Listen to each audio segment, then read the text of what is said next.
மாண்புமிகு உறுப்பினர் ஹசன் மௌலானா.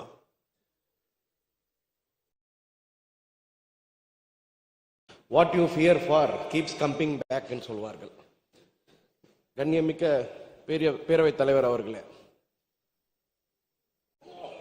திரு காயிதே மில்லத் அவர்கள் ஒரு காலத்தில் அம்பேத்கருக்கு பிரச்சனை வந்த நேரத்தில் பாலமாக இருந்து அவரை பாராளுமன்றத்துக்கு அனுப்பி வைத்தார்.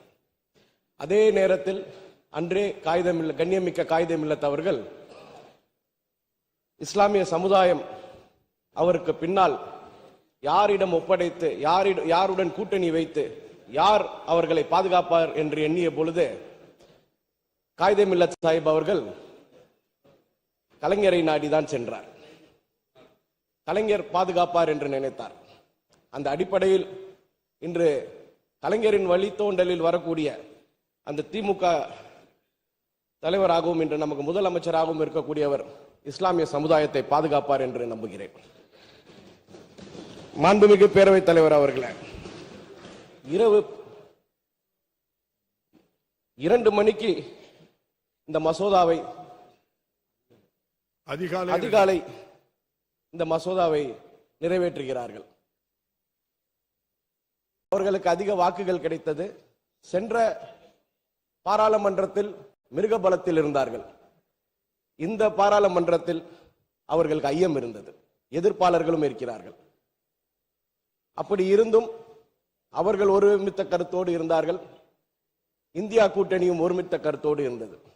ஆனால் நேற்றைய தினம் பார்க்க போனால் இந்த வக்ஃப் மசோதாவை எதிர்த்தது, அதற்கான மிகப்பெரிய குரல்களை கொடுத்தது தமிழ்நாடை சார்ந்த எம்பிகள் என்பதுதான் கவனிக்க வேண்டிய ஒரு விஷயம்.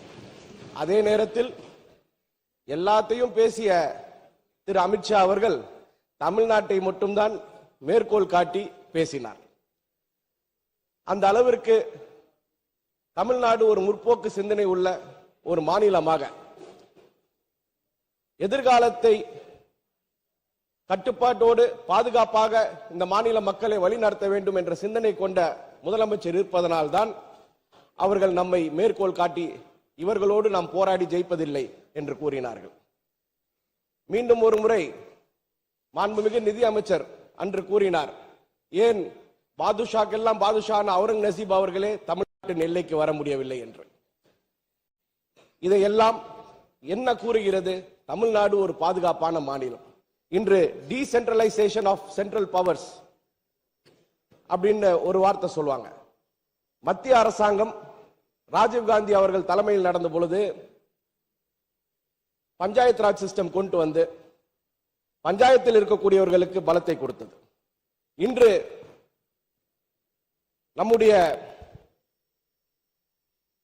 தமிழ்நாடுடைய சக்திகளை, ஒரு மாநில சக்திகளை அழிக்க வேண்டும், மாநில சக்திகளை பெடரல் சிஸ்டம் ஆஃப் கவர்மெண்டை ஒழித்து நேரடியாக ஒரு பிரசிடென்ட் ரூல் கீழே கொண்டு வரும் என்ற சிஸ்டத்தில் தான் இந்த மத்திய அரசாங்கம் இன்று செயல்பட்டு கொண்டிருக்கின்றது.